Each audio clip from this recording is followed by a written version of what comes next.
Dear student, in continuation to my lecture series of normalization, this is the second lecture. In this lecture, I am going to discuss with you the first, second, third normal form, right? In normalization, there are up to 5 normal forms.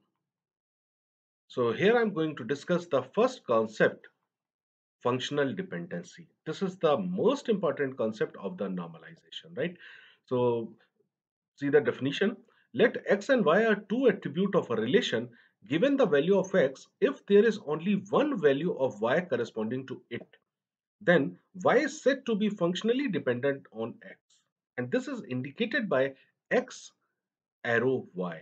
This arrow represents the functional dependency, right? So this x arrow y you can read as x determine y, or y is functionally dependent on x, right? So this concept of functional dependency you can better understand with the help of this table.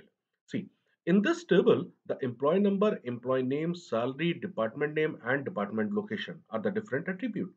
And it's clear that the employee number is the primary key, right? Now, first we are going to check, is employee number determine employee name? So see, the definition is, if x and y, x determine y, then for each value of x, only one value of y. What does it mean? Does it mean that, like, in employee number 1001, the employee name corresponding to it is Amit. Now, if 1001 is repeat anywhere, then there should be Amit. 1002 is Sumit. If 1002 is repeat anywhere, then there should be a Sumit. Similar, this is for 103, 104, 105. But what happened? In this relation, this employee number is the primary key. So no value is repeat over here. So this employee number determine employee name. I think there is no problem to anybody. Now check the another FD, employee name determines salary. Now Amit is 5,000. Amit is getting 5,000, and see, is Amit repeat anywhere? Yes, in fourth tuple Amit is repeated, and in corresponding to that 5,000, okay, then there is no problem. Now see, so for Sumit is 7,500. Sumit is not repeated, Ankur is not repeated, and Manoj is not repeated. So in this case we can say yes, employee name determine the salary, right? Now check for another functional dependency, is department name determine department location. In department name chemistry belong to location A. Is chemistry repeat? No, chemistry is not repeated. Computer location B, computer is repeated. Yes, location B. Physics is location C. Physics is location C. Yes, physics is again repeated the location C. Then we can say yes, department name is determine the department location, right? Now check for another one. In another one, EMP name, EMP name determine department name.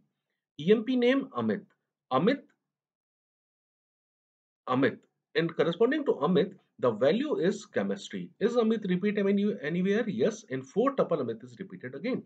But in four tuple, the value of Amit is physics, right? So in the first tuple, the value of Amit is chemistry, and in fourth tuple, the value of Amit is physics, right? So there will be create a contradiction. So this is not determined, right? Now check EMP name comma salary determine department name. Now see EMP name and salary. Amit 5,000. Amit 5,000. The first value in corresponding to Amit 5,000 is chemistry. Amit 5,000. Yes, repeat again in fourth tuple. Again the physics is there. So again this is not determining employee name and salary is not determining the department name, right? So I hope all of you understand the concept of functional dependency over here. So try to make more functional dependency in this relation. Make a combination of three, make a combination of four, right? Now, I'm going to discuss the first normal form. This is the basic concept of the relation, right? Relation is in first normal form if every attribute should have atomic values. What does it mean of atomic values? See in this table, the book name, student name, and author name is there. In corresponding to C, language book, there are different authors, Balagoswami, Yashwant Kanitkar, and Kamdhenu. There are three authors over here, right? So you cannot write like this in a table. In a table, in corresponding to one, there should be a atomic values. But what happened over here? A group of values is there in corresponding to C. So this relation is not in first normal form. Now, this relation is in first normal form. Yes, every attribute should have atomic values. So I hope this thing is clear to all. In corresponding to C, in one tuple the Baluswami, in another tuple the Yashwant Kanitkar, in another tuple is Kamdenu. Or in other words, or as a layman, we can say a simple structure if followed, then we can say yes, this is in first normal form, right? Now, now I'm going to discuss the second normal form. In second normal form, a relation R is in second normal form if and only if it is in first normal form. As we already discussed, if we want to reach to second floor, then we have to just pass through the first floor, then come to the second floor. Similar over here in second normal form, a relation is in second normal form if and only if it is in first normal form, and every non-key attribute is fully functionally dependent on its primary key, or in some places you can see also fully functionally dependent on its concatenated part of the primary key, right? See, when the primary key, that means what does it mean? The relation is having only one primary key attribute. Like in this case, the relation is having only one primary key. Like employee number is the primary key over here, and this employee number automatically determine all the non-key attributes, right? So this relation always is in second normal form. So when in a relation the single attribute as a key attribute, then should be in a second normal form, right? Where is the problem? The problem is where attribute is fully functionally dependent on the concatenated part of the primary key. Concatenated part of the primary key, what does it mean? Is it mean that there is no single key attribute in the relation, right? So what you can do at that moment of time, at this moment of time, you just combine two attributes into one attribute to designate as a primary key. So the two attribute will be designated as a primary key or composite primary key, you can say, right? So for that, first you should know the concept of full functional dependency, right? A functional dependency y determine z, where removal of any attribute from y means the FD does not hold anymore. What does it mean? Does it mean that, see, in this table, in this table, there is no single attribute as a primary key, right? So what you can do, you can combine the order number and title and make it as a primary key, right? Now, if you combine the order number and title, then order number and title determine the quantity and order number and title determine the unit price, right? Okay. Now, what is the meaning of full functional dependency? The meaning of full functional dependency is that order number should not determine the quantity or order number should not determine the unit price. Similar to this one, the title should not determine the quantity, a title should not determine the unit price. Or in another word, what we can say, according to the definition, okay, order number and title, if as a primary key, if removal of any attribute, if you just remove the title, then FD shouldn't hold. If you remove the order number, then the title doesn't determine the quantity and unit price. In that case, this is known as full functional dependency. If any one of them determine, then in that case, this is known as partial functional dependency.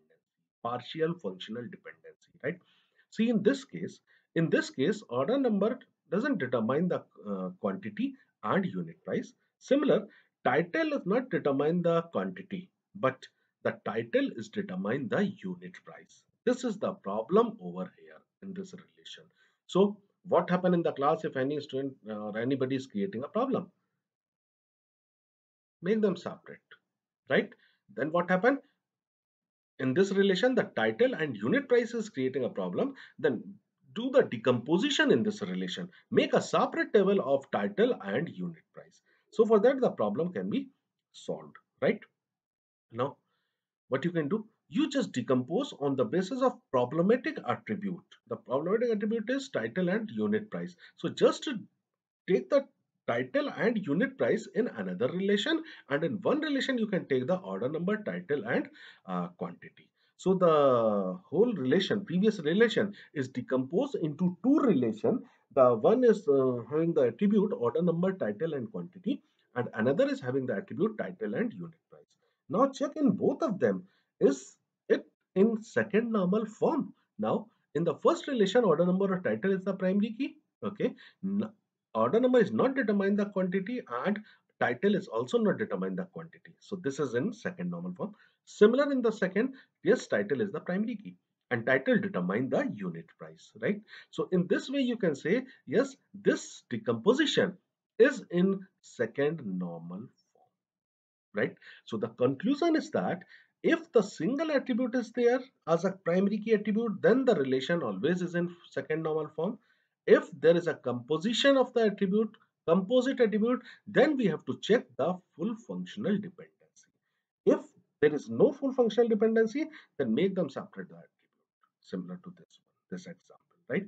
So I hope all of you understand the concept of second normal form, right? Now, now I'm discussing the third normal form. Again, the third normal form is the relation is in third normal form if and only if it is in second normal form and no transitive dependency exists. Right? In some book, you can see the definition like this: a relation R is in third normal form if and only if it is in second normal form, and every non-key attribute is non-transitively dependent on primary key. Or a relation is in third normal form if it is in second normal form, and no attribute of the table should be transitively functionally dependent on the primary, right? In second, the concept of full functional dependency. In third normal form, again, the concept of transitive dependency, no transitive dependency. So this thing you can understand with the help of this relation. See, in this relation, I've just taken the employee number as the primary key attribute, right? So single attribute as a primary key attribute is it is in second normal form, right? Now, see, this department number determine department location. So if anybody asks about is this in second normal form? Yes, this is in second normal form. But if anybody asks you is this in third normal form? No, it is not in third normal form. Why it is not in third normal form? Because this department name determine the department location. Like in first tuple accounts is there 102, account is again repeat in third table 102. So that means we can say department name determine the department location. So employee number determine the department name and department name determine the department location. So by transitivity, employee number determine the department location. So a kind of transitive dependency exists. So if transitive dependency exists, then what we can do?